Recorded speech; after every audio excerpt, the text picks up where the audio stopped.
An all-too-familiar story. Arab terrorists seized an American airliner. It ended today in a scene of smoke, screams, and gunfire. The hijackers shooting wildly, passengers scrambling for their lives. Not all of them made it. Good evening. This is the CBS Evening News. Dan Rather reporting. The latest from the airport in Karachi, Pakistan.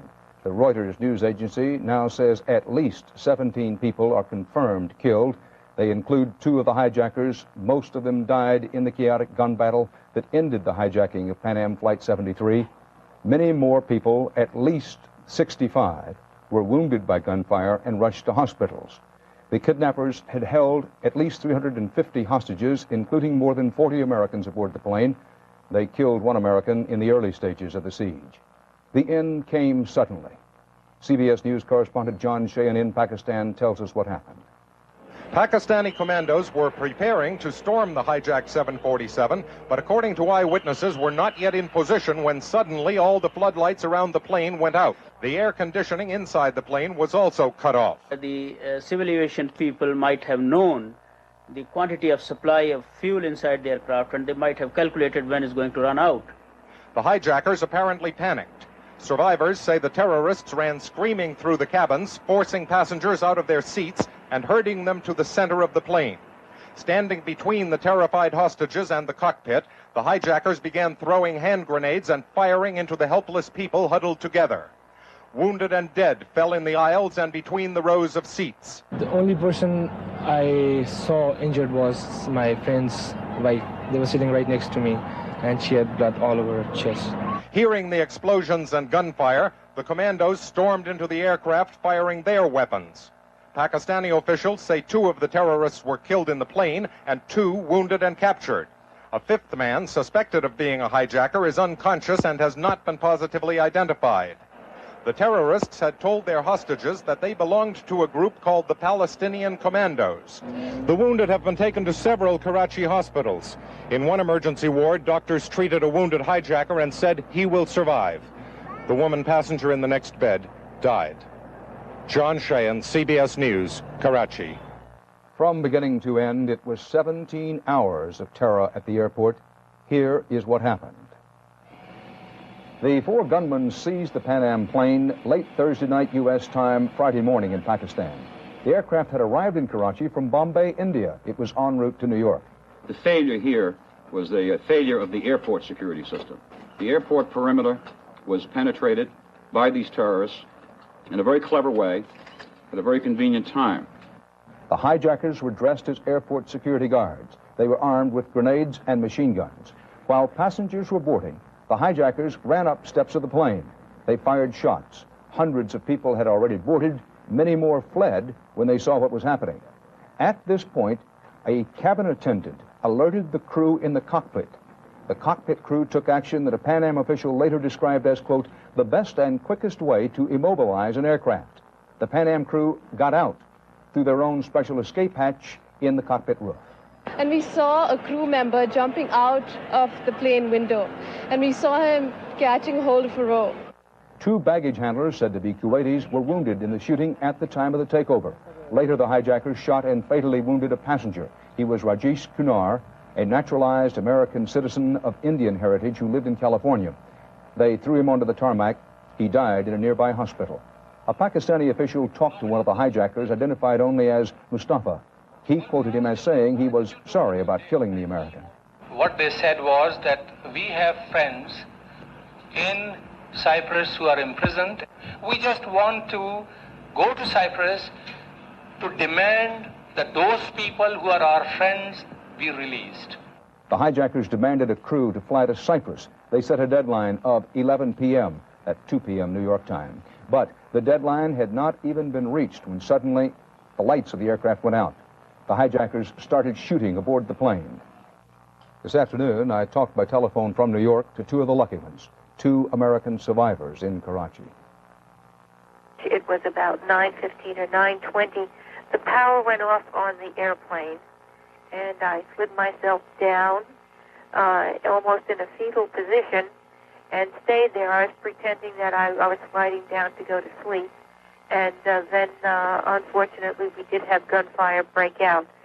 And at about that time, why, they apparently released some hand grenades and started firing with machine guns at the same time. And the man next to me leaped over me, grabbed the lever to activate the automatic opening, and the door opened and the slide went out, and we hit the ground and started running. You just heard a clip from CBS News on the evening of September 5th, 1986, when most Americans learned the terrifying news. This is a continuation of the last installment, episode 26, about the hijacking of Flight 73. In this episode, we'll be presenting interviews with 3 former Pan Am employees who were part of the aftermath. First, we will be speaking with Viraf Daroga. He was Pan Am's country director for Pakistan during the incident and worked for the airline for more than 30 years from the early 1960s until the company ceased operations in late 1991. The nightmare of Flight 73 did not end on the tragic day in September of 1986, as the terrorist group responsible continued to threaten the lives of him and his family for many years afterwards. Then we'll be joined by Flight Attendant Wendy Sue Knecht, who was stationed in Bombay in 1986, tasked with training new flight attendants hired in India. She is the author of the book Life, Love, and a Hijacking, my Pan Am memoir, and is featured in episode 9 of this program. Wendy will be joined by Pan Am veteran Diane Krumholtz Lyras, an employee from the White Plains sales office, who was immediately sent to Karachi as part of the airline's crisis response team to assist staff and families in the aftermath of the senseless violence. Mr. Daroga contributes an important first-hand perspective of the hijacking, as he was involved with the early hostage negotiations from outside of the aircraft. Wendy and Diane will contribute their stories of the aftermath in the days that followed. On September 5th, 1986, at around 5:10 a.m. local time in Karachi, Pakistan, a Pan Am Boeing 747 named Clipper Empress of the Seas was hijacked by 4 armed Palestinian commandos on the ground during the boarding process, with almost 400 people on the aircraft. A total of 20 people, ranging in ages from 7 years old to 81, including 2 Pan Am crew members and 18 passengers, were ultimately killed in this act of terrorism.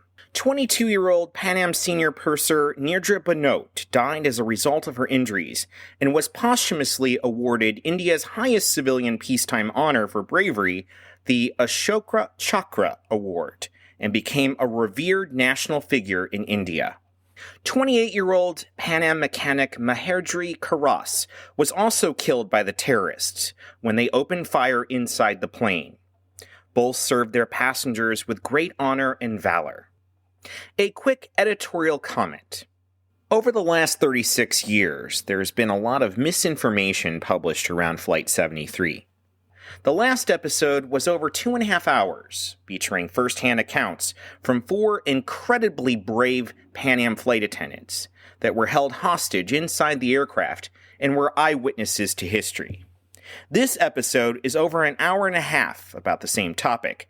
However, we are exploring a different perspective, what was going on outside the aircraft with Viraf's interview and then the aftermath from Wendy and Diane's point of view. We are presenting these 2 episodes about Flight 73 back to back to give listeners a complete and objective look at what happened during this historic event and the immediate aftermath through primary sources and first-hand accounts.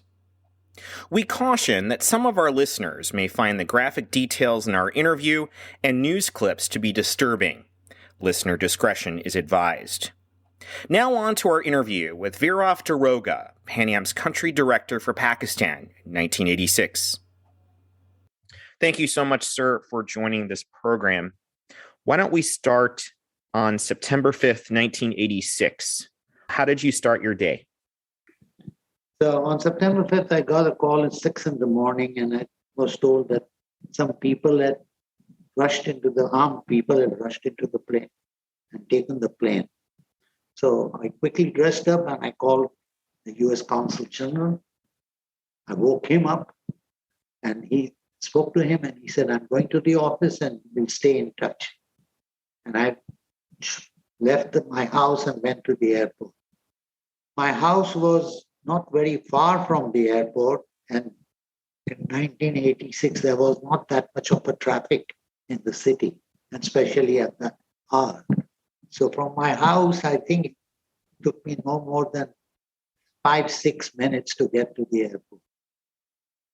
I got to the airport. My car had the facility so that I could take my car on the ramp, normally, which is not allowed generally, for the car to be taken on the ramp, private cars to be taken on the ramp. But since mine had that facility, I went straight to the aircraft and I saw my staff. They were by the side of the nose of the airplane. They said that there was a vehicle parked close to L2 door, small minivan kind of a thing.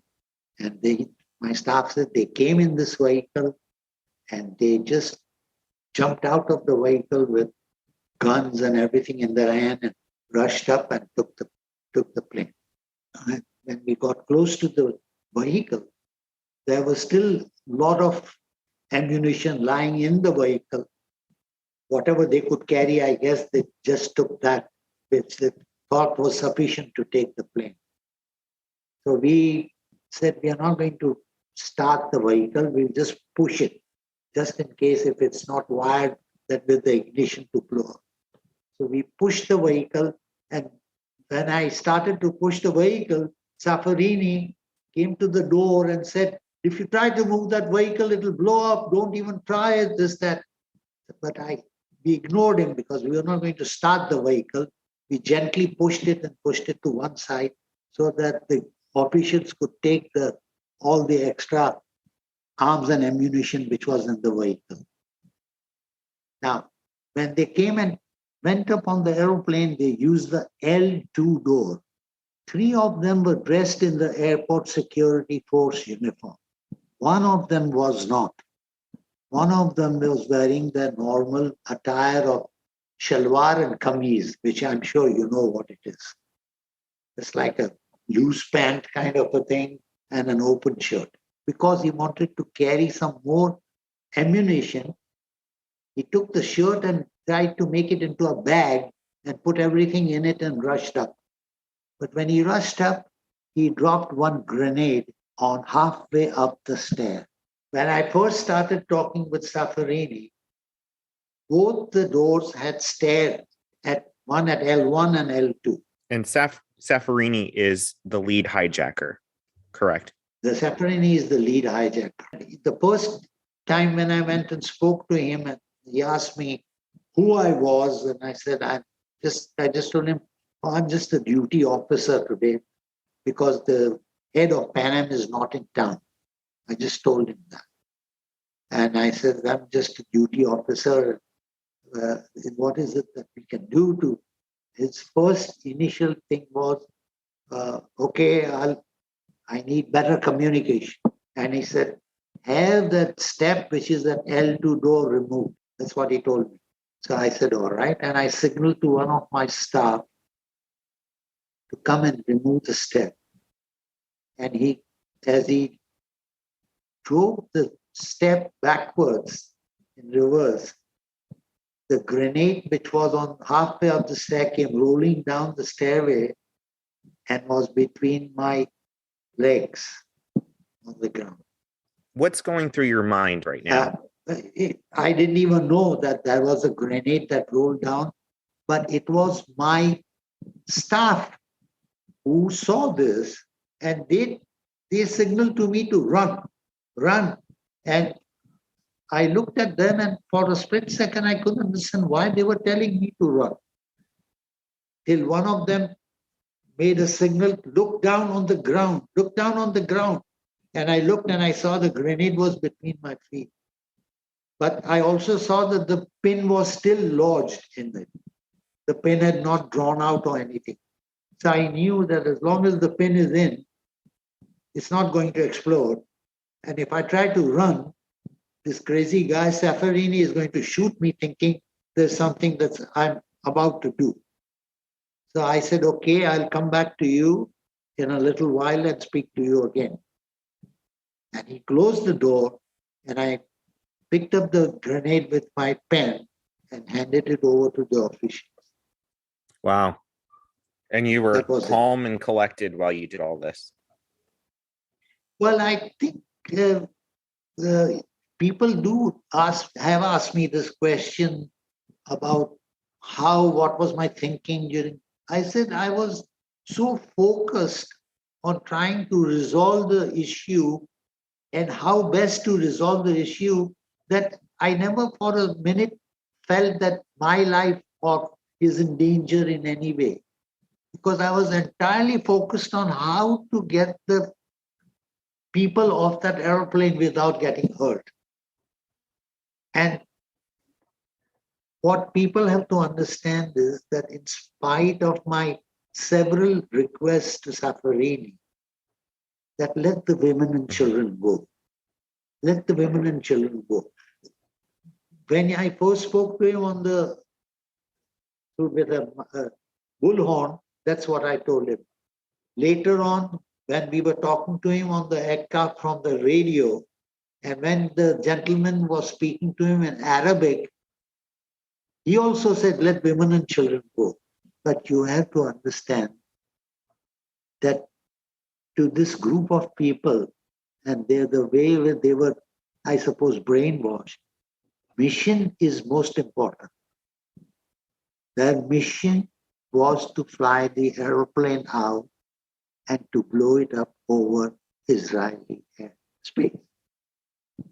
That came out later on, of course, as you know. In speaking with me, and I told him, he said, get the crew to fly out. I said, where do you want to go? He said, we want to go to Larnaca. I said, Larnaca? Why Larnaca? Oh, we have a few of our people incarcerated there. We want to have them released.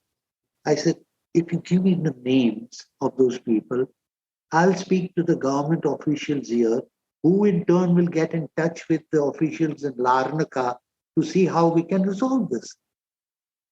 I said, no. Then I won't give you any names. No names.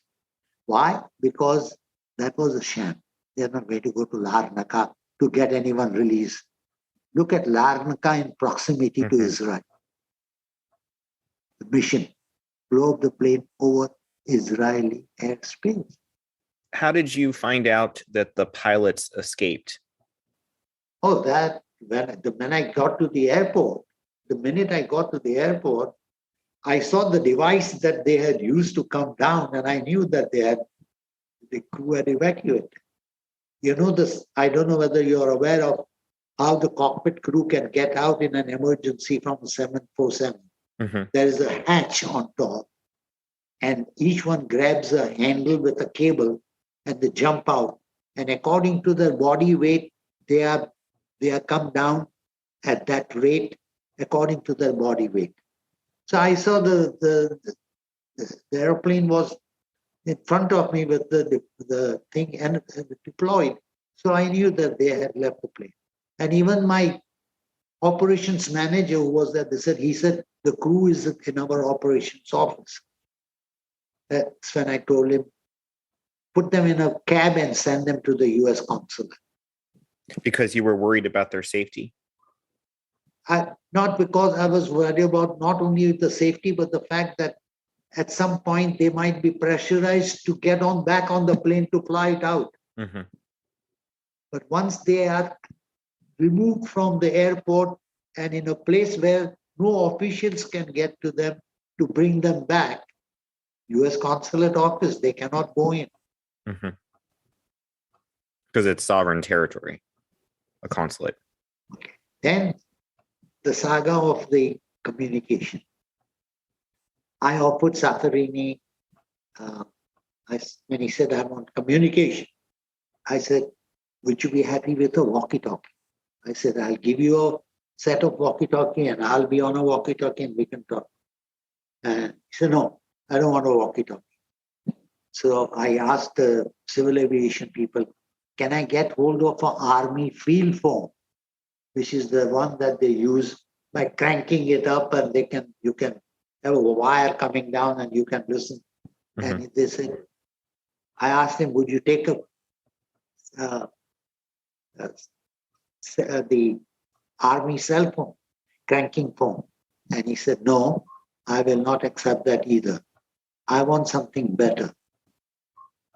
And of course, during this, I was going backwards and forwards after talking to him to talk to the officials. And then he brought Kumar to the L1 door. And I'm sure you must have heard the story from the cabin crew, how Kumar was brought because he had a US passport. Mm-hmm. Although he was an Indian national, but just because he had and I think he made the fatal error of saying, yes, I am a US citizen. Okay, so he was brought. And Safarini, I don't know why, till that time he was all right. But once he had brought Kumar and had him down, and I kept telling him, if you harm him, it's going to be very difficult for me to convince the officials of government of Pakistan to try and see how we can resolve this, because I think they were aware of the fact that for hijacking, anyone who attempts hijacking in our country, penalty is death sentence. So they were probably worried that since this has failed and if they are caught by the officials, they might get a death. I said, we'll talk about that with the government of Pakistan to resolve this, but don't harm Kumar. And he promised me, I said, give me 20 minutes. He said, okay, I give you 20 minutes. And no sooner than I turned to walk away, he shot Kumar and threw him down. What were you thinking when you saw that happening? I didn't see it happening because I just turned around, but I heard the shot. And then I heard the shot, I immediately turned back and I saw Kumar being thrown out from the plane onto the ground. So I rushed to where Kumar was, and he was still breathing at that time. And I signaled to an ambulance to be brought to carry him out, because once he had shot Kumar, not only did he close the door, but he threw the gun also down with Kumar, the gun with which he had shot him. So I picked up the gun and gave it to the officials, and Kumar was sent in the ambulance to the hospital. But I think before he got to the hospital, he had died. So what are you thinking about, sir, during you just saw somebody get shot and thrown off? I say, when that happened, I knew that once he has shot one, he will have no hesitation, because he kept saying, I'll shoot every 15 minutes one passenger. Okay? So that was when I had the most difficult choice. It was Hobson's choice. And I had to tell him about my staff who was trapped inside on the plane who could work the radio. I had not revealed that to him for the first 2 hours that I was talking to him. During that period, I never revealed to him that. But once he shot Kumar, I knew that I was up against a situation where he would have no hesitation shooting somebody else. So I had to tell him about my staff. As I told him his name, and as he was going to call out to him, I said, please tell him to get on the cockpit radio on 131.4. That frequency was Pan Am Operations Office aircraft to Operations Office communication. And I did that on purpose, because if I would have told him about the tower frequency, it was 118, I would have had no control over what conversation took place. But having told him about the Pan Am office, I was able to tape the conversation. That was the criteria. And did Pan Am operations in New York, when were they notified that this was going on? Oh, I think they got notified by the media, worldwide media, that something like this had happened. I couldn't speak to them because all the phones in our Pan Am office were jammed by people calling in from all over to know about their brother or sister or husband or wife who's on the plane. And I'm so and so, and especially from India. There were a lot of Indians on that plane. Mm-hmm. So the phone lines to my office were all jammed. So eventually, Pan Am New York set up an open phone line in the Lufthansa office, Lufthansa airline office. Lufthansa people came and told me, now you have an open line between here and New York. You can go and speak from our office. Because nobody was calling Lufthansa office. So I went there and I spoke first. It was, I would say, after the first at least maybe 3 hours of the incident. I told him, yes, this was what it was, and this is how it was. Then came the question of who were the hijackers? What nationality were they? So the government of Pakistan officials, asked me, you spoke to the guy. Who do you think, what nationality he is? Right. By looking at the guy, I can't tell you what nationality he is, but he's certainly somebody from an Arabic country, for a fact, because his looks and his accent in speaking. So they said, okay, we'll in a little while we'll come back to you. They went and collected the passport data from every hotel in Karachi. So there were about like 70, 80 or maybe 100 passports that they brought. And they said, can you go through this passport and see if you can find this guy you've been talking to? So I picked out Safarini from this passport. And in turn, we were able to then establish the 3 other guys because they had all checked into the same hotel, same time, and they were all in the same group. That's how they found out that this was a Palestinian group that carried out the hijacking. So the government knew who they were not too long after this incident started. Yes. Yes. They knew. Definitely. And did the American government had any kind of representation in the airport and the Pan Am office? Once the communication took place between Safarin, the cockpit, and my operations office, U.S. consulate staff was in the operations office, sitting and listening to the conversation that was taking place. Okay.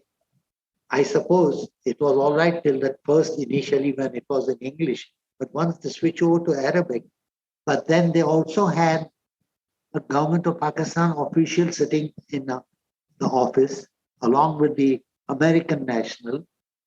The gentleman from the US consulate, by the way, was a Hawaiian citizen. I could tell by his looks and all. And he was sitting there, and there was a Air Vice Marshal, somebody, I forget his name, who was telling the gentleman who was speaking in Arabic as to what to tell him. But the conversation was being recorded anyway on the tape. And the transcript of the conversation was then translated into English by the US government. Because there were 5 cassette tapes that had all the information. And when I went to the grand jury hearing, I was asked about the tapes. And they said, where are the tapes? And I said, they are in my custody back home. Oh, why did you not bring it with you? I said, I didn't know I was supposed to bring because I didn't even know that there was a grand jury hearing. So they said, we would like you to give those tapes to us, hand them over to us. That this is at the grand jury.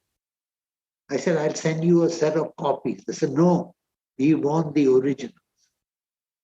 So I sent my men. When I got back to Karachi, I sent my men to New York to hand over the tapes to them. And I had at least 3 other sets, copies made. And as I presumed would happen, government of Pakistan officials came to me on the 3rd or the 4th day of the incident. And they said, we understand you have recorded the conversation on tapes. I said, yes. Well, you have to give us the tapes. And I just wanted to test them. So I said, no, these are property of Pan Am. I can't give them to you. He says, you give it to us or we will officially charge sheet you and make sure that you get them over. So I gave them the set of tapes which were copied. The original went to US government. So let's get back to September 5th for a second. Yeah. So Kumar was killed. You're in the Pan Am office, going back and forth to the Lufthansa office. You have American and Pakistani government officials, and you were in conversation with the hijackers via radio. No, I was not in conversation. You were not? On the radio, I was not.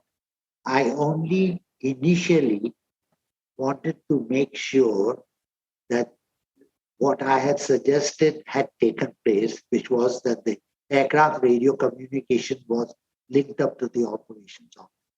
So I went and I called out to my staff. I said, Mayorji, can you hear me? He said, yes, I can hear you. I said, okay, that means that now I know the link works, And I said, I'll be in touch with you. I said, so just keep operating the radio as requested. And I didn't realize that when Mayorji first called out on the radio, Safarini was with him, standing next to him. And so was either Sunshine or some other crew member. And he asked Mayorji, who is this person you are talking to?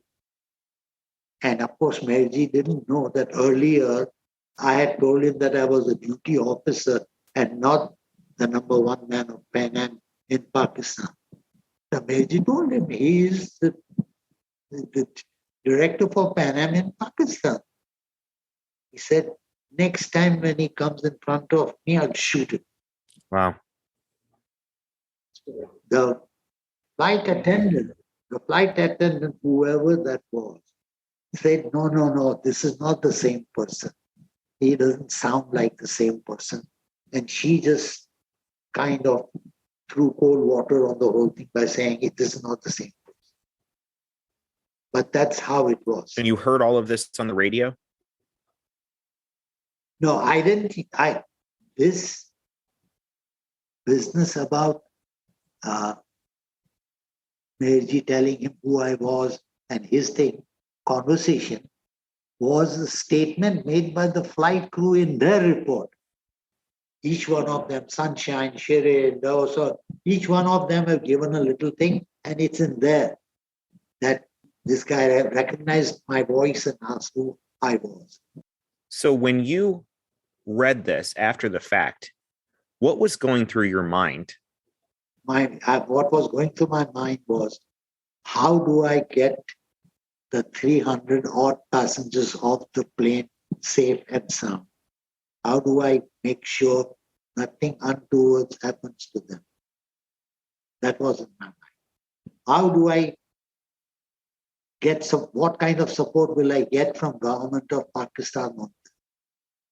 if they will allow me to do what I want to in order to ensure that the people get out of the plane safe and sound. These are the things that were going through my mind.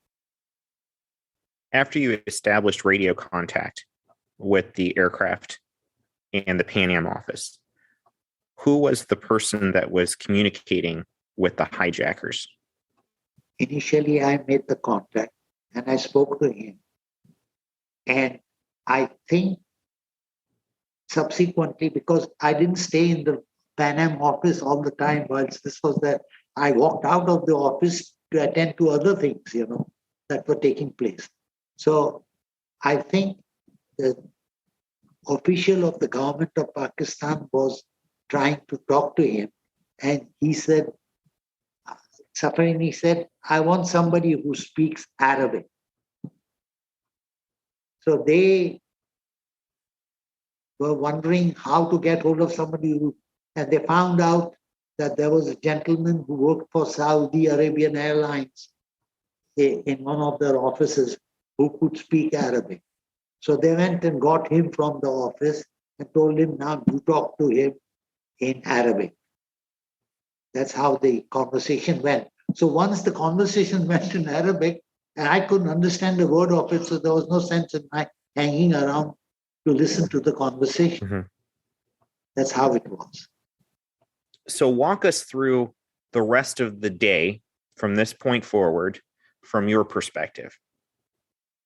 To try and speak to the officials to ask them if they have any plan. What is plan A or plan B that I need to know? What are they going to do? And my communication basically with the Director General of Civil Aviation was there, who was the spokesperson on behalf of the higher officials of government of Pakistan. Okay. Lieutenant General Jandar Khan was the governor of Sindh. He was the number one man present at the airport. But he never came anywhere near the plane. He sat in the office in the main airport building and he would instruct the Director General Civil Aviation, Mirza, to say what he wanted to or what should be done next or so on. I found out during one of the break, I found out that they had brought in a crew who was supposed to be, who would eventually see if they can take over the plane, like a commando action against the hijackers. And this crew that had come in were practicing how to get in and get out of a 747 aircraft, which was PIA property. Pakistan International Airline also had a 747 in their hangar facility. And these people, I think, were trying to figure out how to enter, from which side to enter, and so on. But they never, ever came and spoke to me because they were sitting about half a mile away from where the Pan Am plane was. So it's going to take them time to come from there in case they want to carry out some kind of a activity to save the passengers. My suggestion was to the Director General Civil Aviation, which means Government of Pakistan. I said, why don't you bring them and put them under the Pan Am aircraft? You can bring them from the tail of the plane. Hijacker won't know that these commandos are there under the plane, but at least they should be as close as possible in case something happens so that they can take action. But they wouldn't listen. No. When the time comes, we will see how it is and we will decide at that time. My maintenance manager who was with me also suggested, and I also agreed, look, the aircraft is on aircraft power unit. Aircraft power unit is not designed to run for hours and hours. Aircraft power unit is designed to run for the 2 hours that the aeroplane is on the ground anywhere in the world. I said, allow us to plug in a ground power unit so that in case the air power unit shuts down, you have the facility of switching on the ground power unit. But since Safarini had said earlier that no equipment near the plane, they said, no, we'll not allow you to put a ground power unit next to the plane. I said, if the aircraft power unit shuts down, not only will you not have electricity, but there'll be no air conditioning. All the doors of the plane are shut. I said, the airplane will boil up in no time with 300 people on board. But they wouldn't allow the ground power unit or the air conditioning unit to be plugged in. My maintenance manager, who backed me up on this, who was with me, also suggested that we should perhaps put our Pan Am lights with generator around the plane. So come evening, when it gets dark, at least we'll have light around the plane. Would you believe it? They said no. There's no need for any generator or lights around the plane. You know what? Then in the evening, when it was getting dark, I said we should have the lights on, the tower lights.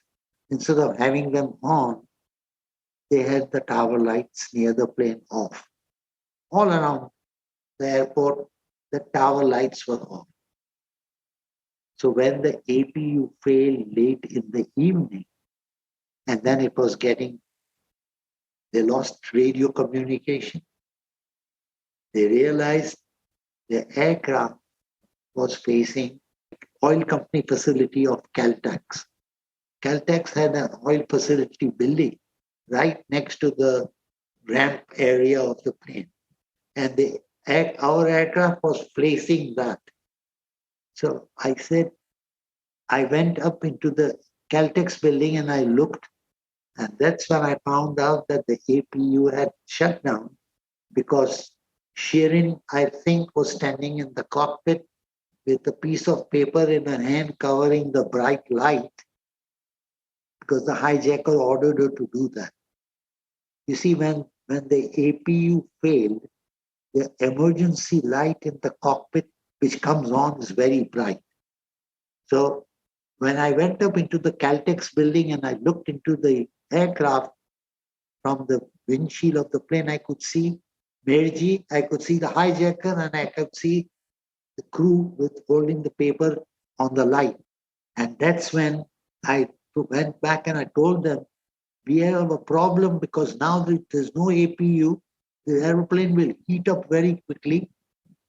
I said, for God's sake, put the tower lights on.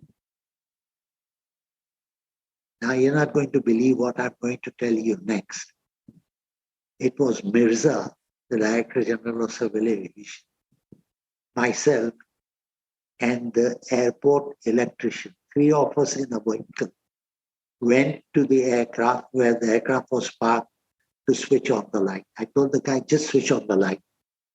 He said, I can't switch on the light. Why have you come? What do you mean you can't switch on the light? He said, there are no switches to the light. They work on solar light. So if it's not on, we cut the wires. We cut the electric wires so they wouldn't come on. So I said, now you have to connect the wires. That's going to take time.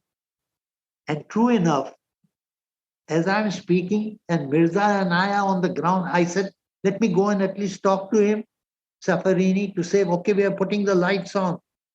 I had hardly walked 2 paces and the shooting started inside the plane. That's how close I came to the moment when the shooting started. The first door to open when the shooting started was right forward. Right forward. That's because 3 of my staff who were trapped inside when the airplane was taken off. Altogether, 6 of my staff were trapped inside. But 3 of them were near the R4 door. And when these guys started shooting, indiscriminately at everyone in the darkness. And one of the hijacker was there at the R4 door. The three of them caught hold of the hijacker, threw him between the rows of seats, and they opened the door. They opened the door. They knew exactly, they were trained to know that it should be put on automatic so the slide would inflate.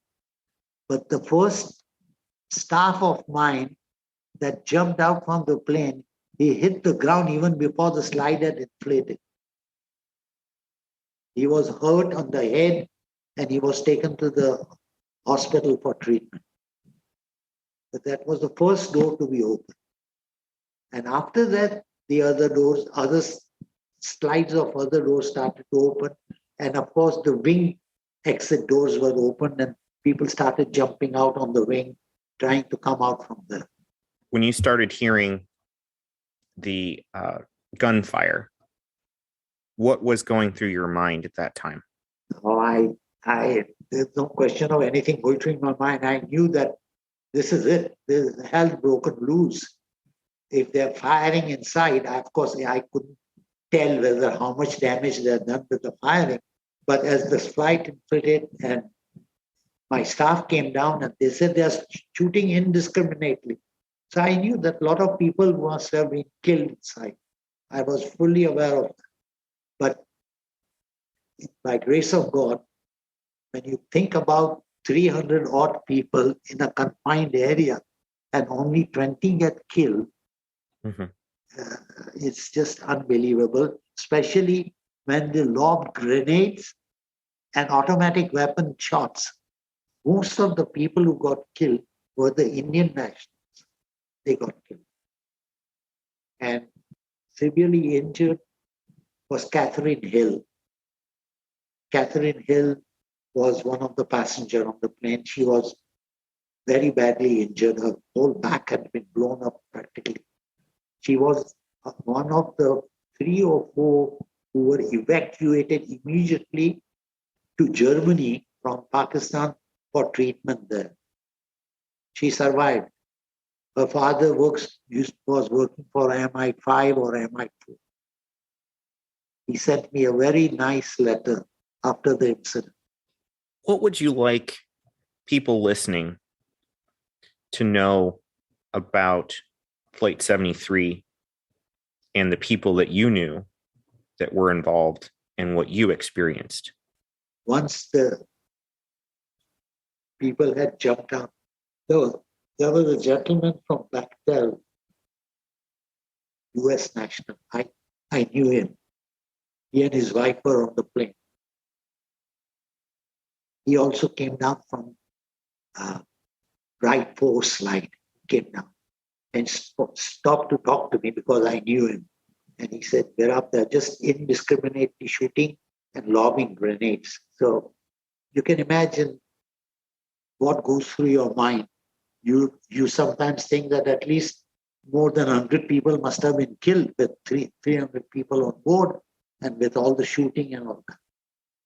But you see, as quickly as it had started, it even immediately stopped.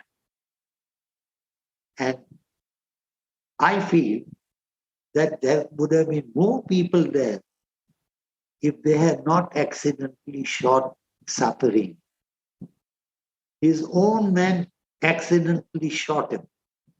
When Safarini fell, the other 3 decided they were going to get out along with the people that were rushing out.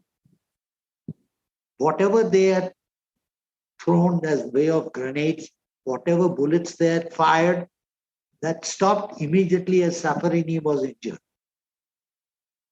So they jumped out with the passengers and they also went to the same place where the passengers were taken. The passengers recognized them and the officials just caught them. One of them tried to scale the wall and tried to get out of the airport, but he was also caught. So all 3 of them were caught and Safarini was taken to the hospital. And it was at the hospital that they found out that he was wearing that plastic explosive belt around his waist, that he had battery in his trouser pocket, and the detonator was in his collarbone, shirt collarbone.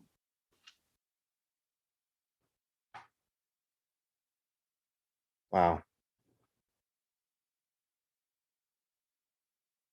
Nirja, who was injured, was also taken to the hospital by one of my staff, went with her and took her to the hospital. But I think the hospital was overwhelmed with a lot of people that were brought there. And they couldn't cope up with everybody immediately. Perhaps they didn't attend to the Nirja in time, or whatever the reason. But Nirja passed away, and she died in the arms of my staff. Because as he was walking away, she said, "Don't go away, just hold me." And he held her, and she died. Wow. What message do you have for our listeners on why this historic event is important? Well, unfortunately, so many people on Facebook and all this media, each one giving his own version of what they think happened, not knowing the truth. Initially, I responded to a couple of them initially saying, "No, this is not what you have mentioned, this is not factual, this is not true, this is hearsay," and so on. But then I stopped doing it because I felt, how am I going to respond to 50, 60 people who will keep writing about the same thing over and over again, not knowing the truth? A lot of that happened post-incident. And so then I decided I was not going to write anymore. Let's talk a little bit about what happened after the shooting. There are several accounts that there were Pakistani commandos and emergency equipment that stormed the aircraft. I've read that several times in a couple different articles. That's what I mentioned earlier. None of the commandos were anywhere near the plane when the shooting started. Yes, they did come when more than half the aircraft had already evacuated because they were half a mile away. When they found out the shooting had started, they got onto a bus, and from the bus, they were having the dinner. They were eating the dinner at the time the shooting started. So they left that, they got on the bus, and they came to the aircraft. By that time, more than 50% of the airplane, people had already evacuated one way or another. There was no question of the commandos carrying out anything. The hijackers had even left. So where is the question of commandos coming to help and rescue the people? They weren't anywhere there. None of the crew passenger will ever say that, yes, some rescue effort was made. And that's what the flight attendants that I spoke with and one of the passengers I spoke with, they all say the same thing. But when you read accounts and articles, they make it sound like the Pakistani commandos rescued everyone. I don't know about. If somebody made that statement, I'm not aware of it. But I can assure you that was not the case at all. Okay. This passenger may have been one of the ones who evacuated later than the first batch, and the commandos had just reached the plane and they were holding their hand and making them sit in the vehicle. So he might be under the impression the commandos were trying to rescue them. But other than that, I don't think not one bit of help came from the commandos in way of rescue. Let's talk for a moment about the pilots. There was lots of controversy at the time that the pilots should or should not have abandoned the plane and the crew. In a post 9/11 world now, it's pretty clear that the crew did exactly the right thing. Absolutely. Is there anything you want to comment on the pilots evacuating and the controversy? Well, I think I did mention earlier that that was the best thing they did. I'm glad that they got out of that way. The airplane stayed on the ground. And that way, a lot of things happened. We got to know who the people were. We got who the terrorists were. We got to know what was the modus operandi of the whole thing. If the crew would have been there and they've flown off, nobody would have known where they're going, what they're going to do. So actually, this came up as a matter of fact. See, 1 week before the incident, I was in a training program of Pan American in Berlin on safety and security pertaining particularly to this type of a thing like a hijack or a bomb on board in a baggage and things like that. One of the things perhaps in the discussion that we had, we talked about what would be the right thing, to have the airplane up in the air or on the ground. And everyone, I think, in the training program, there were, I think, 8 or 10 of us, and we all felt that the best thing is to have the plane on the ground so we can then understand what is going on and negotiate and do whatever we need to. How did September 5th, 1986 change you? Tom, I can say that when one experiences something like this, it's a fact that after even 35 odd years that have taken place from the incident, I have lived with every minute of what happened on that day to date. Meaning, one can never forget. One can never wipe out anything. You might miss a name or you might miss, but the sequence of events that took place on that day cannot be erased in any manner from your mind. It stays with you. And I have not ever lost a single minute of what had happened or what could have happened. All that stays in my mind even to date. After the incident, what people don't know, that there was a lot of personal threat on me from the group of the ones who had from where the hijackers came. I would get phone calls at 3 in the night or 4 in the night telling me that we will get to you, we'll get to your family, because they knew that the court case was going on for the hijackers where I would be testifying, since the hijackers were now incarcerated in the prison. And I would be the one talking about the court about them. This was the threat to me. So Pan Am had a personal safety team of people at my house 24 hours, plus a personal guard of mine who went with me wherever I went, an armed guard, to ensure that nobody came near me. And I lived with that till the hijacking trial and everything took place. And then eventually it came to this that, yes, they will stay in the prison for 20 odd years. That's extraordinary. So the terrorist group was targeting you, and Pan Am hired bodyguards. Yeah, security. The same security company which was at the US consulate and embassy, the same people were employed by Pan Am to take care of my safety and my family.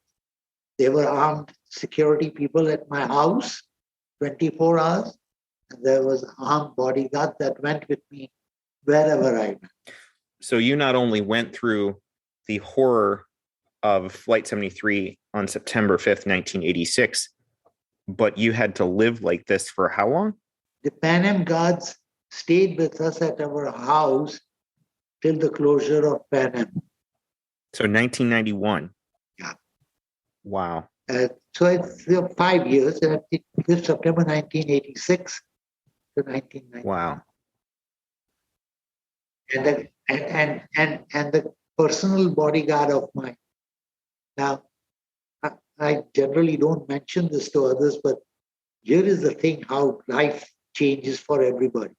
And my office was located at the corner of a hotel called Hotel Metropole.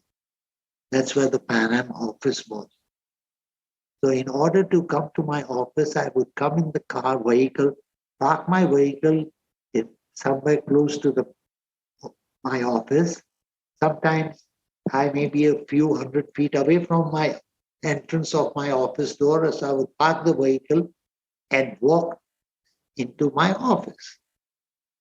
Okay? Mm-hmm. The bodyguard that I had with me was to walk 10 paces behind, not with me, not by my side, but he would walk about 8 to 10 paces behind me so that he could eyeball anybody approaching me. Now, I parked the car, mm-hmm. and in order to get to my office, I had to cross a bank. Next to the Pan Am office was a bank.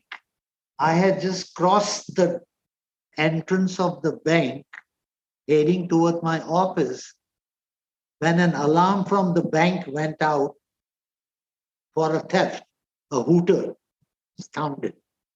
And a man with 2 bags of stolen money jumped out of the bank. Now visualize this. I'm just crossed the door. He has just jumped out of the door, and my bodyguard is just behind the door.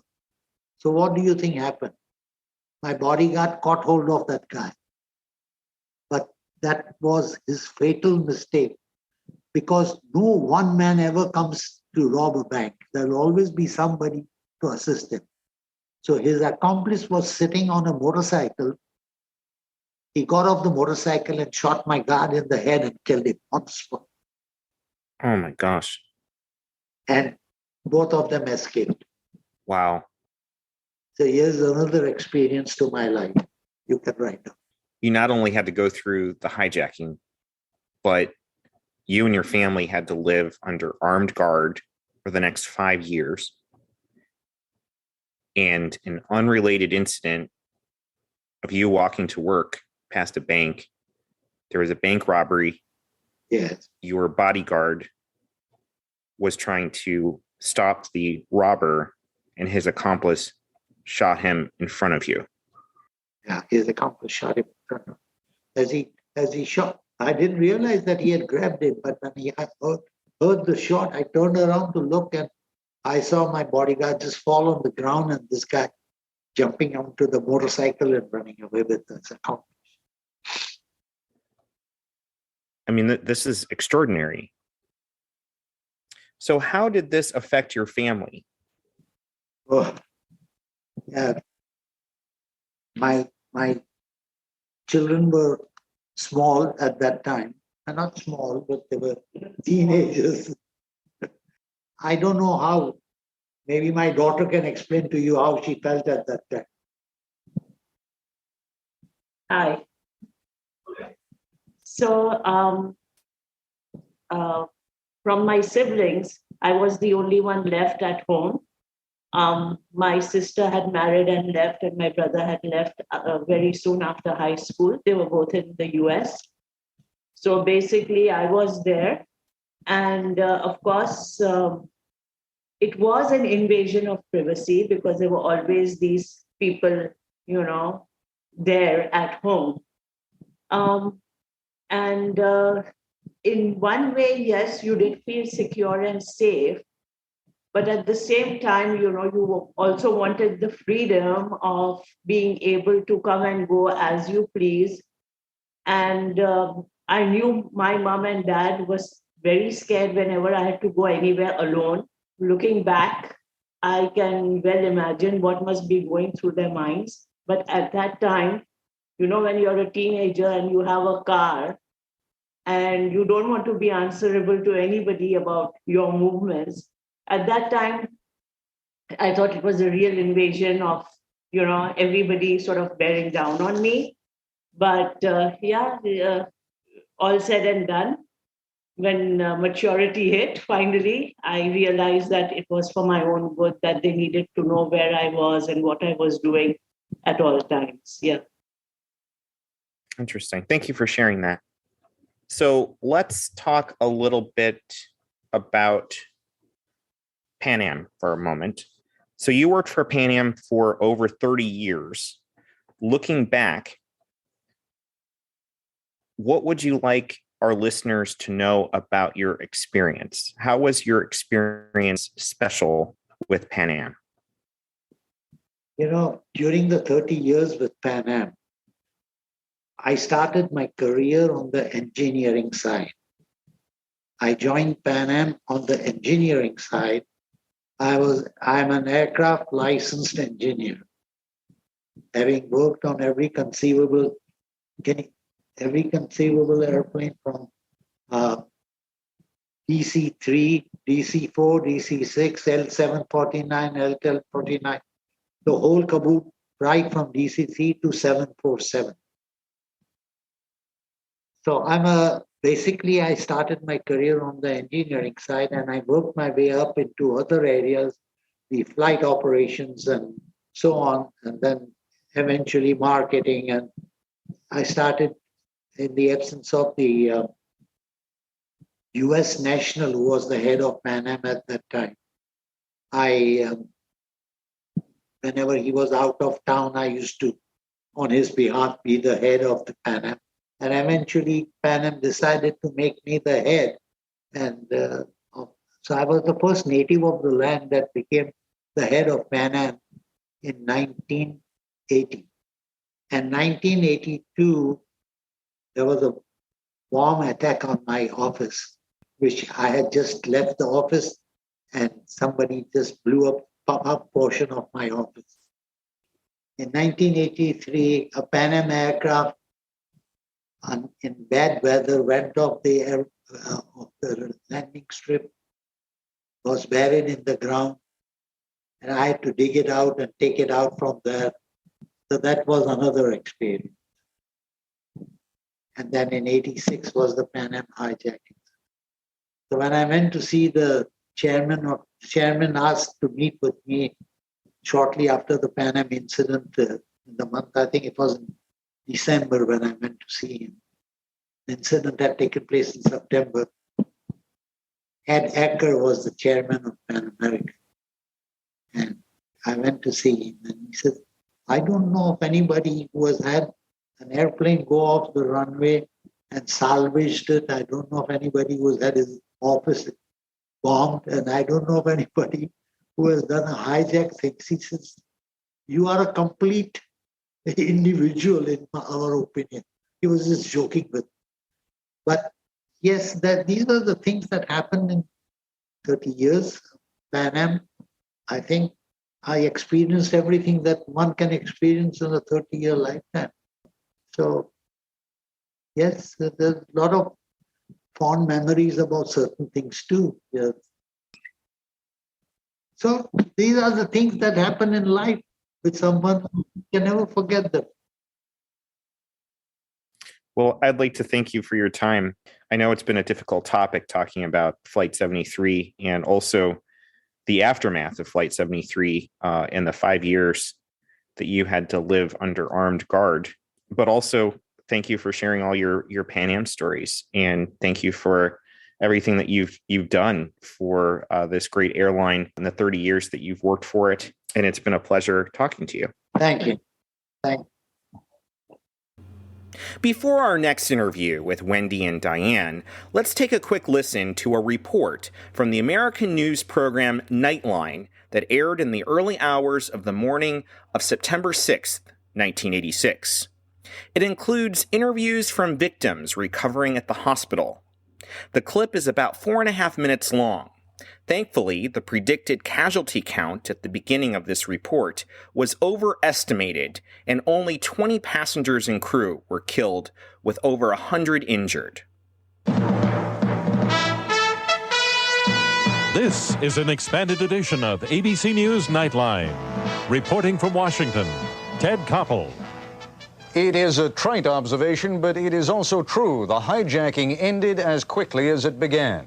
But the ending was even more violent and far bloodier than the beginning. The wounded are scattered about in different hospitals in Karachi tonight, so there is still no precise count. But it may well be that of the 400 people who were aboard Pan American Flight 73, a third or even more will have been killed or wounded when the count is complete. Now is the time to begin standing back to separate fact from unconfirmed rumor. Tonight we can begin listening to the stories of those who were there, in the plane. We'll hear from them in a few minutes. By this afternoon, our producers, camera teams, and correspondents finally reached Karachi. Among them, Mark Litke. Pan Am Flight 73 sits on the tarmac at Karachi International Airport. Barely a sign of the horrible events that occurred only hours before. But a few miles away at Jinnah Hospital, the full extent of the carnage is clearly apparent. The dead, both young and old, laid out in a temporary morgue. Here, too, dozens of the wounded who survived, many still confused, unsure of all that had happened. But a few were able to tell us the tragic sequence of events, which began at 6:30 in the morning. They were just reboarding the flight. The boarding process was almost complete. Then 4 to 6 uniformed men jumped on board. At first, passengers thought they were security agents. At once, one man with you understand? Yeah, machine gun. Machine with like a policeman, like a Pakistan policeman. Yeah. And a hat. Come up in the plane, and all people saw. Speaking Arabic, fluent Arabic, broken English. So they come up with the guns, hand grenades, bombs, and everything in hand. Few words they were saying. Everybody hands up, keep your head down. All of them, if you move, you'll be killed. You'll be dead. Passengers said they were then herded to the center of the plane. The hijackers, angry and apparently uncertain what to do when they found out the pilot, co-pilot, and engineer had escaped. They were kind of confused, but they were talking to each other. They were calling each other's name, and they were like kind of confused too. But they were taking rounds and coming back and forth. Doesn't want to let anybody go, to the restroom. For about 6 hours, they didn't let anybody go. Then, without warning, near 10 p.m., the power suddenly went out. The plane was thrown into darkness. The horrible ending was about to begin. After the power goes down, they waited about 20 minutes or half an hour, I think. And after that, they just put everybody together, move up in the aisles, and then they start shooting. When all was very dark, and the old people down and in seats, they started shooting. Yes. After 1-2 minutes, open emergency door, and the old people jump out. We had old people, we had young kids, and elderly people, youngsters, male, females, all of them were there. Throughout the night, Pakistani emergency services were pushed to the limit, trying to deal with the dead and wounded. An American embassy official wandered through the corridors of this hospital, not sure how many Americans had been caught up in the massacre. How many Americans can you confirm so far? You can't confirm that yet. In the end, the comment of one doctor in this morgue just about summed up the day's tragic events. With all this, he said, it's hard to believe anyone survived. It's Saturday morning now here in Karachi, and the situation is still horribly confused 24 hours after this hijacking began. The dead and the wounded are scattered in several hospitals here in the Pakistani capital. The survivors are scattered around several hotels, and authorities are still closeted with 2 of the surviving hijackers, trying to get some information out of them. It still may be hours, if not days, before authorities are able to piece together just exactly what happened here. Now on to our interview with Pan Am veterans Wendy Sue Knecht and Diane Krumholtz Lyras about the aftermath in the days following the violent hijacking of Flight 73. Welcome to the program, Diane and Wendy. Diane, you served with Wendy and I on the Pan Am Museum board. And Wendy, welcome back. Wendy is featured in episode 9 of this program. Welcome, both of you. Thank you. Thank you. Yes. Very good to be here, Tom. Yeah. So we would like to get your perspectives. You both have an interesting story, the aftermath of Flight 73 in both Bombay, India, now called Mumbai, and Karachi, Pakistan. Diane, why don't we start with you? Okay. Where were you working in the company of Pan Am, and how did you get assigned to Karachi? I was an account manager for the White Plains sales office with Dick Blair in New York, and I was called right after the hijacking to go to the office.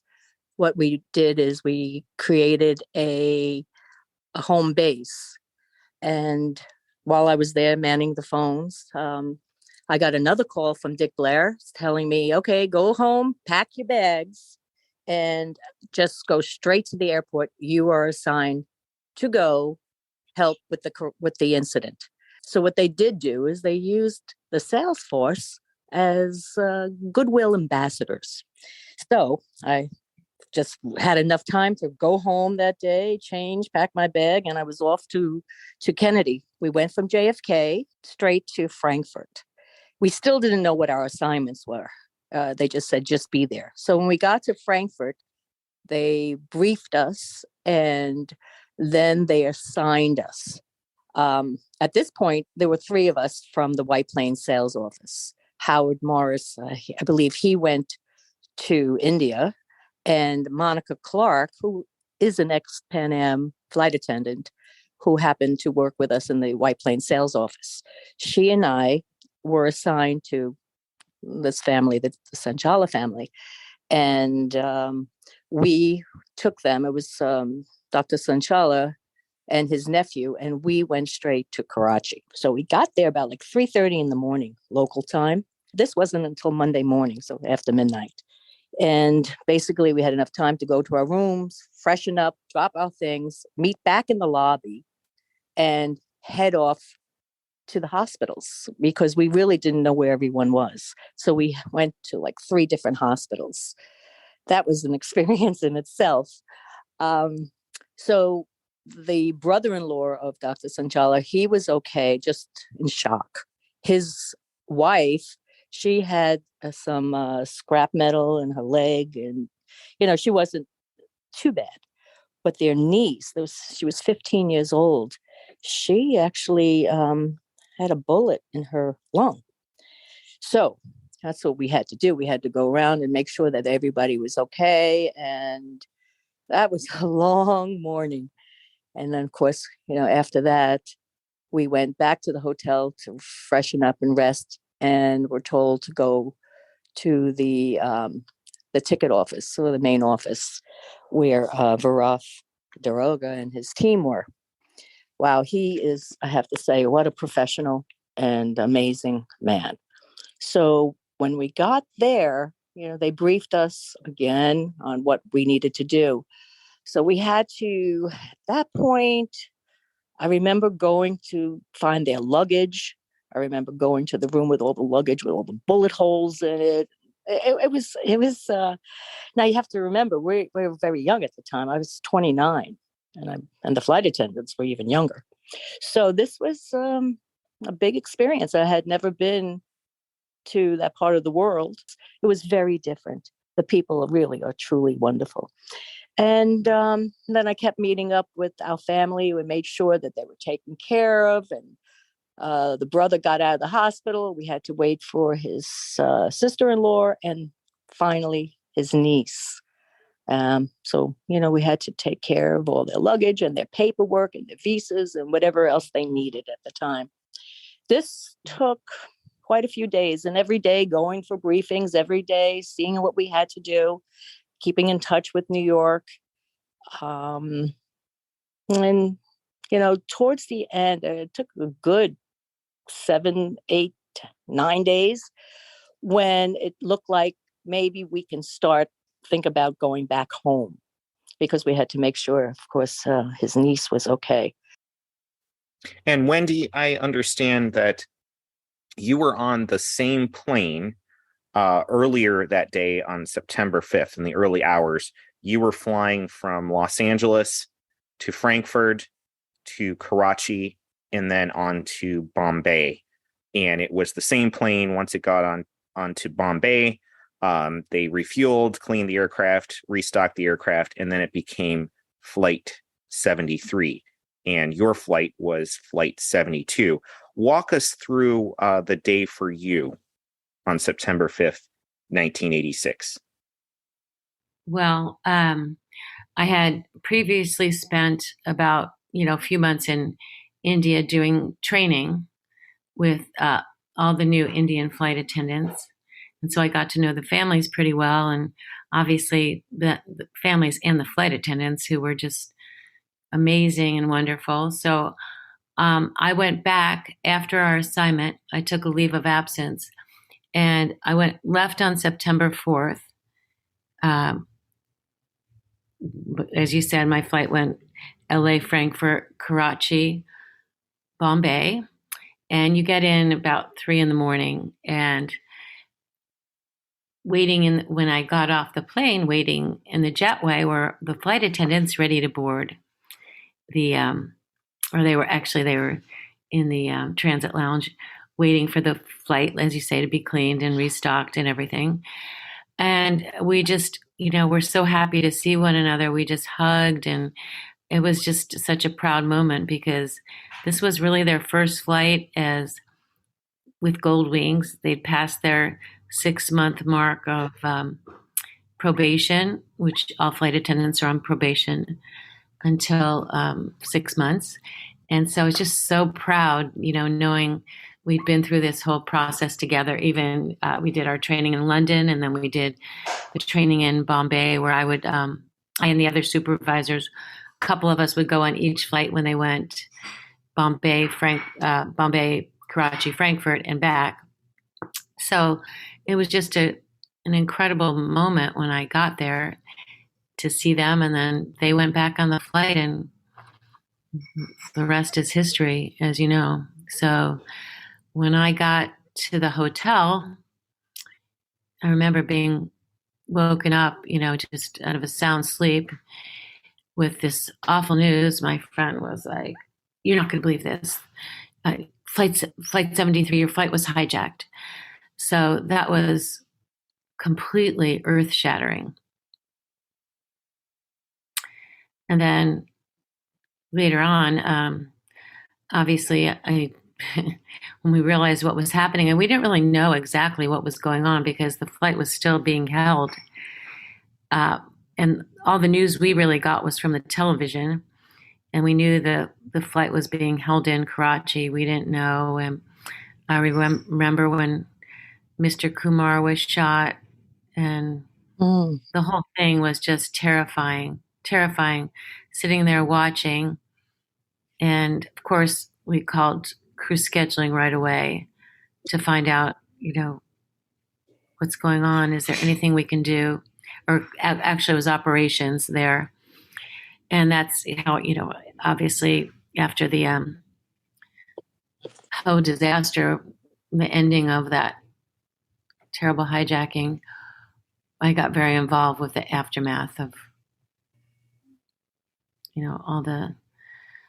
all the goings on. So, Diane, when you arrived in Karachi, what was it like? Was there still horror and pandemonium? No.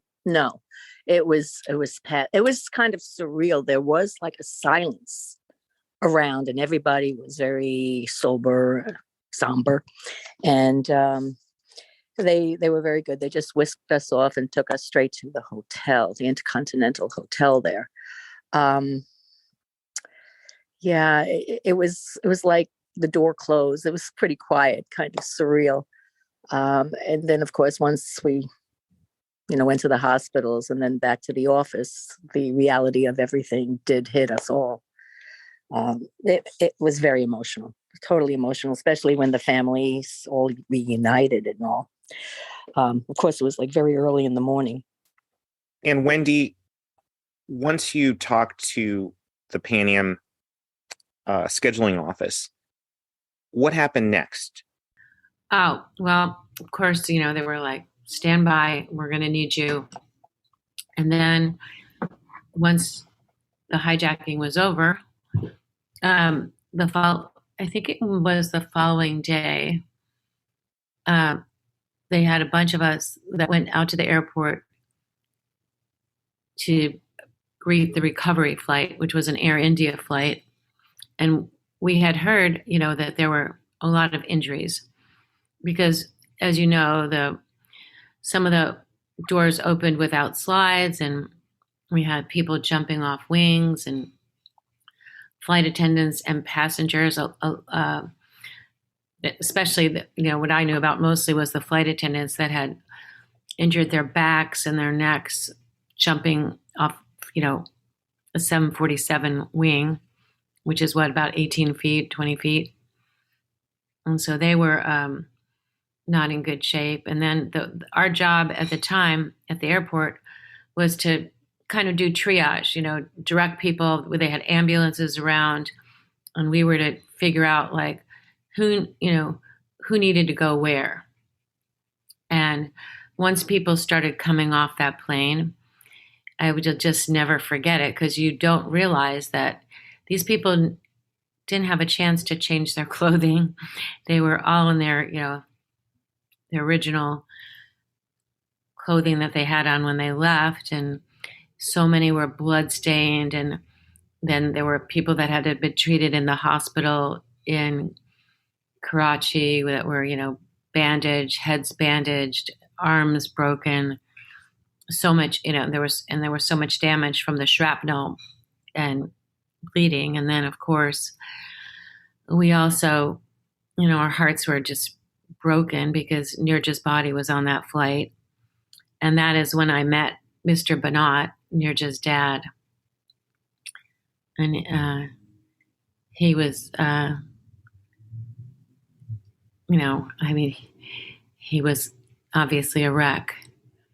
But the whole thing was very emotional. And then, obviously, when people started coming off, wasn't just the Pan Am people greeting the plane, it was all the families. So it sort of turned into a little bit of pandemonium, trying to get wheelchairs directed to ambulances and then trying to reunite the families. There was just a lot of chaos at one point, I remember. But that was quite a day. And then afterwards, the flight attendants that were injured, all went to the hospital. And they were treated there. And then we had Nirja's funeral, probably, I think it was, I want to say it was the next day. It might have been 2 days later, because all the management from Pan Am came out, and because I knew the families involved and I had, worked with them. When you, training our flight attendants in India was probably so much different than any place else, because we really got to know the families. They were so kind and generous, and they would always invite you to their homes. And we truly were like a family there. So you can imagine, all the trauma. Diane, what really stands out to you on your experience in Karachi? Wow. So many things. I think the most important thing that does stand out to me is, like Wendy talks about, the kindness of the people, the professionalism of Viraf and his staff. They were eager to help and be there, whatever was needed, and the teamwork and the camaraderie. It just really touched my heart to see, Pan Am in action, miles from home even, no matter where we were. Pan Am always got together and pulled through. I think that was the most powerful moment that I had there. The people were just wonderful. It's a different world. And it just opened my eyes to so many things, and it made me so proud. It was a very difficult time emotionally for all of us. And so I think, to answer your question, Tom, that had to be the most poignant moment in my memory. Wendy, how about you? Well, I have to say it was Nirja's cremation ceremony. Normally in India, I believe, and I don't know if it's still true today, but women were not invited to cremation ceremonies. But because Nirja was such a national figure, because she was a well-known model, and her dad was a writer for the Hindustan Times, and he was very also prominent, it became, a national event. And I remember going to her home, and they had her laid out. Oh my gosh, she was laid out in her kitchen, all wrapped in this beautiful pink silk, and she just looked like an angel. And we all formed like a circle around her, and everyone was chanting, and it was so touching. And that was the first time I met Nirja's brothers and and the rest of her family. And I had gotten to know Nirja fairly well, because we'd have these long nights. When you're going from Bombay to Frankfurt, there's a lot of downtime because passengers are sleeping. The flight leaves in the wee hours of the morning. And so I got to know her whole story about how she had an arranged marriage with this fellow in the Gulf who turned out to be just horrific, and the family was very abusive. And she would tell me these horrific stories. But not to sidetrack too much, but it is pretty amazing how when her family finally said, "Oh, you need to come home." I mean, she lost like 10 pounds in like 2 weeks, and she was miserable, and the family would be just so awful. Like if she was having, her menstruation cycle, they would send her to another wing of the house and not let her come out. They were just very mean. And so when her family got wind of this, and she had a modeling assignment, they let her, that was the last time they let her just, they said, obviously you can't go back. And they were very supportive. And so she still continued her modeling career. But when Pan Am came along, this was like her refuge. And obviously she was an incredible recruit and very, very charming and beautiful. And they made her purser in training. So I really got to know her, just those long hours sitting with her on those training flights. And then at the cremation ceremony was, it was this whole procession to the crematorium. And there, I just remember like thinking, it was like almost surreal to think that this was actually happening. And all the other flight attendants that were okay to attend, that were, physically okay, they were there. And that's when I remember Babu Pacino and Marty Shagru giving their talks. And there were other, I think, they had this I remember making some calls with the Pan Am psychologist. Did we have such a thing? I'm pretty sure. But I would just go on these calls to the homes. But at the actual cremation, there were beautiful speeches and things like that. And then, all of a sudden there was like this bolt of fire, and that was it. And it was just, something just indescribable, really. After the cremation, I went to lunch with the other flight attendants on the crew. And what was really incredible, they told the whole story of what happened. And I just want to say, I think that they need to be acknowledged for the unbelievable, incredible amount of bravery and heroism of the whole crew was just unbelievable. And they, of course, were very traumatized about Nirja, and they couldn't say enough wonderful things about her as well. But when you hear the story firsthand, it just makes you wonder, like, if you were in that position. We had the same training. I hope that I would have been able to do what these flight attendants did. And remember, they had only been flying 6 months. So new, and they beyond rose to the occasion. And I dread to think how much worse that hijacking could have been if not for their professionalism. And I just wanted to mention that. So, Wendy, you live in beautiful Southern California. You, by chance, happened to meet someone else that was on that plane as a passenger. Yes. Would you like to tell us a little bit about that story? I sure would. I'd love to tell you that story. So many years later, this was like something I kept a little diary, but I actually lost it.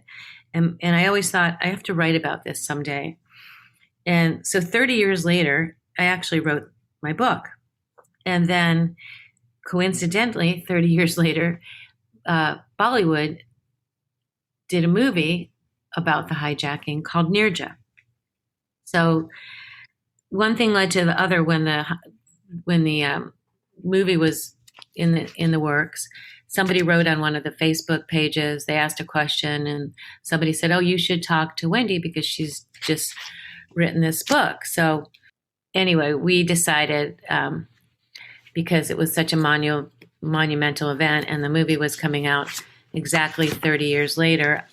Well, I decided to do like a memorial, a commemoration dinner, and it was September 5th. And so I put a note on my Facebook page and invited Pan Am people or anyone that wanted to commemorate Flight 73 and the heroism and the passengers and the crew that lost their lives. So I put this on Facebook, and I get a message from somebody, and she said, my name, I won't say her name just to keep her privacy, but turns out there is a woman who lives in Arcadia, which is probably about 45 minutes from me, who was an unaccompanied minor on Flight 73 at the time. Oh, and because of everything that happened from the hijacking in the book and the movie, I became Facebook friends with Anish Banat, who is Nirja's brother. And she was a mutual friend of Anish's as well. And that's how she saw my post. So she starts telling me that she was an unaccompanied minor on that flight. I think she was like 12 or 14 at the time. And now she was 45. Well, I guess I could do the math. Maybe she was 15. So she was 45 at the time when she wrote me. And she was a pediatrician in Arcadia. And she asked, if she could come to the dinner. And I'm like, are you kidding? We would so love to have you. And I said, if you'd like to speak, that would be incredible. So she came, and I have to tell you, what she's had to say was so moving and so mind-boggling for what she remembered as a 15-year-old. And she even she had her violin case that had bullet holes in it. She had cards with bullet holes in it. It just brought the whole thing so real. And her story was so moving. And afterwards, she told me that, and we're still very good friends, and we've kind of made her she's an honorary member of World Wings, so she comes to the meetings. Actually, she missed the one yesterday, but she usually doesn't miss a meeting. And she said that because she was so young at the time, and she was an only child, and her parents, for whatever reason, didn't want her to talk about it when she came home. They're like, "You're safe, you're back." So she never really felt like she processed everything that happened. And she said, after I gave that talk, I'm actually sleeping better, which is pretty amazing that 30 years later, that all that, you can imagine how much trauma stays with you. So, anyway, so that was great. That was just one of the main reasons that I'm so happy I actually wrote that book, and also obviously getting to know Nirja's family much better, reconnecting with them. Diane, getting back to your story, how did this experience in the aftermath of this terrorist attack change you? Oh, boy. Wow. I tell you what, I aged. But I got wiser from this experience.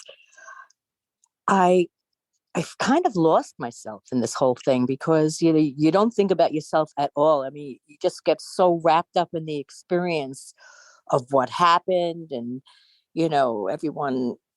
one's experience there. I remember going back home, and I don't even think I knew who I was. It was just it was like another world, another lifetime, another dimension. Uh, I really had a very hard time with that. We didn't really have anybody to speak to after that, but I was very fortunate to work for a woman, Mrs. Evelyn Wheeler. She was the director of reservations and a good friend of mine. She says, you need to go away. So she took me. We both went to St. Martin for the weekend just to get away. I needed to, reconnect with who I was. But it stayed with me, and I just felt like, everybody is really the same in this world, and when we choose to bond together and grow together, we're all the same. I just felt like I matured so much and became so much wiser from this whole experience. How about you, Wendy? You have a little bit of a different story than Diane's, in the sense that you worked closely and trained these flight attendants that were on this flight, and you were friends with Nirja, one of the flight attendants that was killed. How did the September 5th hijacking terrorist event change you? Well, I think it's like anything that, like when you're going through a trauma, you don't realize what you're going through.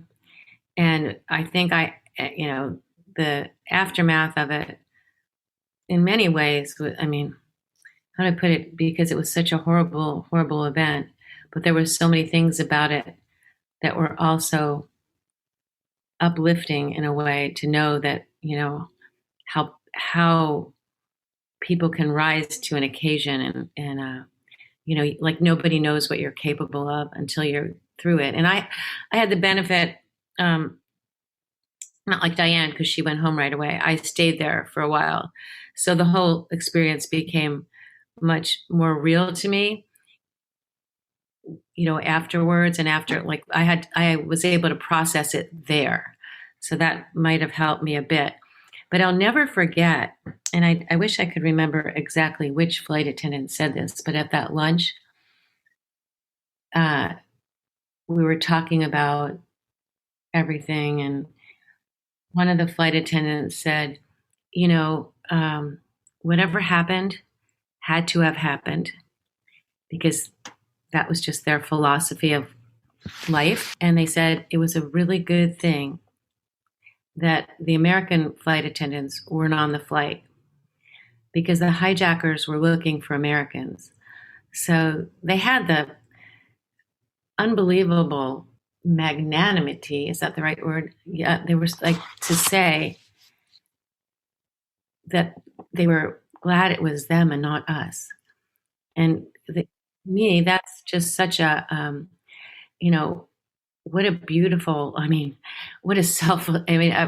like for somebody to say that, and for them to, and I think they all were very agreeable to that, was just so incredible to me, that I hope Yeah, I mean, I learned a lot from that, just the graciousness of spirit and the way they put things in perspective in that regard was really, to me, incredible. It's just astounding in a way and just gives you so much faith in the beauty of humanity that after all that they went through, that they could say, well, they were glad it was them and not us.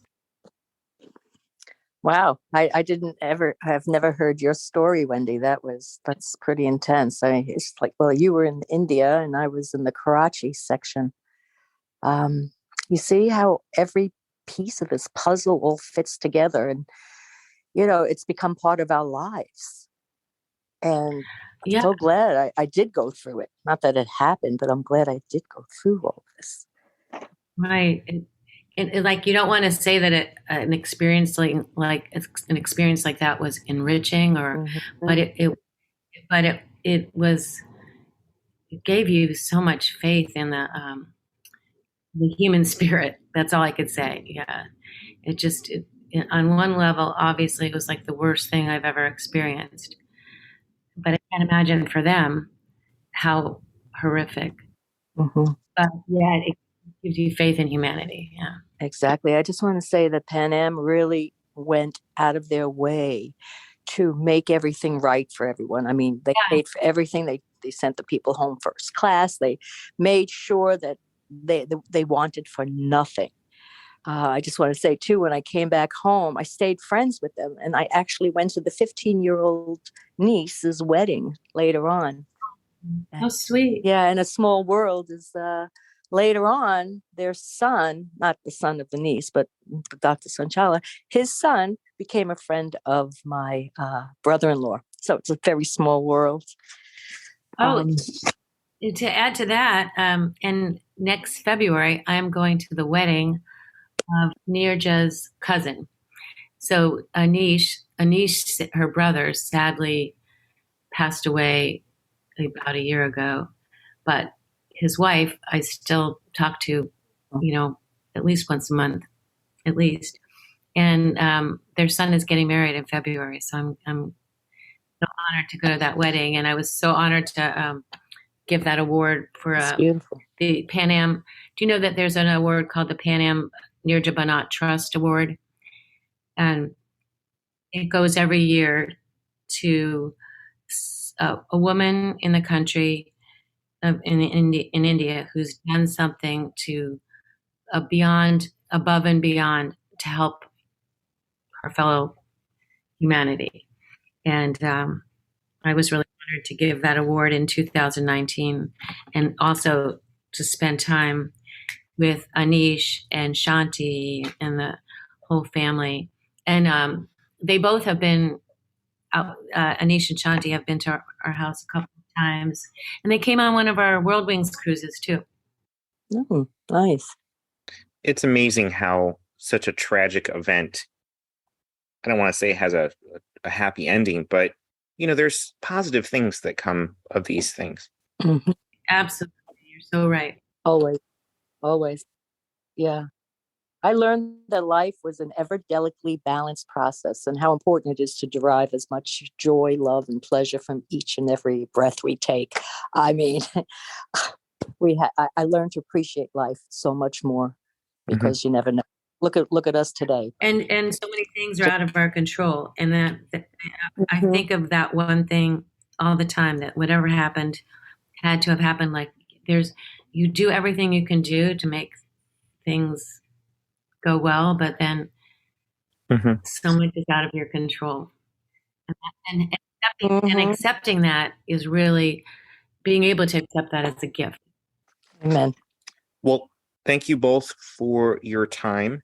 Is there anything you'd like to add that we missed? No, just hope it never happens again.